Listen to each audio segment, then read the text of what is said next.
As we continue to look at President Trump's first 100 days in office, it's important to also view his tenure through the prism of history. Now, this focus on the president's first 100 days, it actually began under President Franklin Roosevelt. So, Andrew spoke earlier today with good friend to the program, Roosevelt historian and senior fellow at the Roosevelt Institute, David Woolner. So, David, the notion of using a president's first 100 days in office as a measuring stick of how they're doing really began with FDR. Why? What were the circumstances behind him coming into power?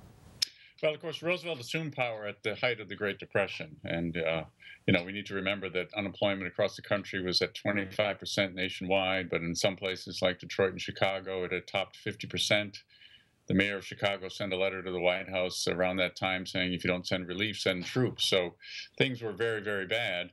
And Roosevelt wasted no time in getting down to work. In his first inaugural, he said, this nation is asking for action now. And that's exactly what he delivered. He called Congress into emergency session on his first full day in office, and they started in on trying to rescue the country from the Great Depression.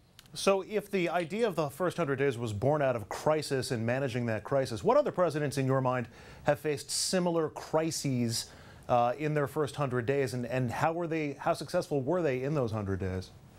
Well, probably the two presidents that come to mind immediately would be Harry Truman, of course, who had to jump into the White House and the Oval Office in the wake of FDR's sudden death, which was really quite unexpected, even though his health was clearly declining. And then, of course, Lyndon Johnson's assumption of office in the wake of the assassination of President Kennedy. So those two presidents probably more than any other had a major, major crisis to attend to from the first moment they entered the White House. And would you add President Obama and the economic crisis of 2008, 2009 in that mix at all? Yes, I would. I would compare President Obama's experience more to President Roosevelt's experience in the sense that you were having an economic meltdown.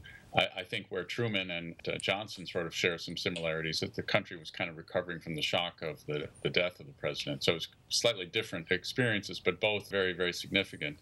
We should also remember that the 100 days wasn't orchestrated by FDR. I mean, it was a journalist who kind of happened to notice that they had done all this work at about the 100-day mark, and that notion really struck the Roosevelt White House, and they immediately seized upon the opportunity to broadcast what they had managed to accomplish in the first 100 days. And it's been ever since that presidents have used that as a benchmark.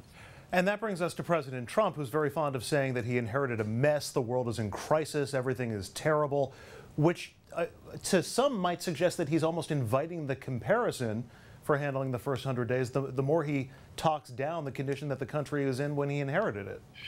Yeah, well, he is, he is given to hyperbole, to say the least, and he certainly did not inherit the kind of economic situation that President Roosevelt inherited or President Obama inherited. The U.S. economy is relatively strong, certainly compared to what's been going on in Europe for the past few years. We've had steady economic growth and steady expansion of the economy under Obama's leadership. So for President Trump to say that the country is in a mess, I think is inaccurate. There's no question that we face a lot of daunting challenges overseas, but, the country is not under the kind of threat that we were under during World War II, or certainly since Truman's assumption of office at the end of the Second World War. Or even President Johnson's challenge in trying to struggle through the Vietnam era.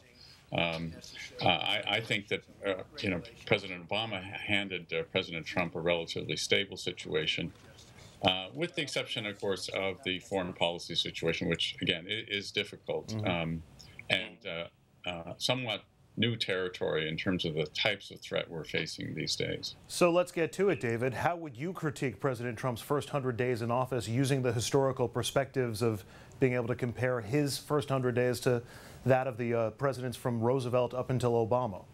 Well, I think there are two ways to look at this. One is sort of the numbers game, where people say, well, how many bills have passed, how many executive orders have been signed, this sort of thing. And I think President Trump probably will rely to a certain extent on the number of executive orders that he has signed. But what really matters in the 100 days is what kind of tone did the president set, and did they push through any legislation that had a lasting impact?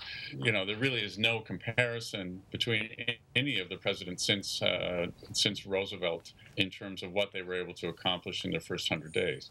I mean, Franklin Roosevelt pushed through the Glass-Steagall Act and the Emergency Banking Act, which recapitalized the American banks and brought about the Federal Deposit Insurance Corporation, separated commercial from investment banking over the next 70 years until Congress did away with it in 1999.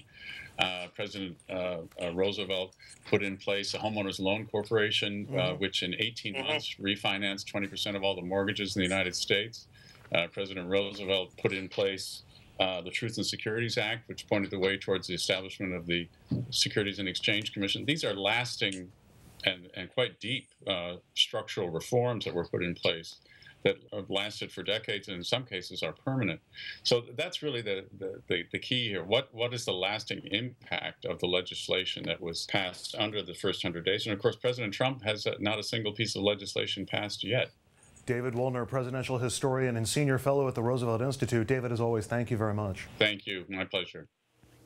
Thank you, Andrew. Coming up next, we'll take a look at some local headlines, so please stay with us.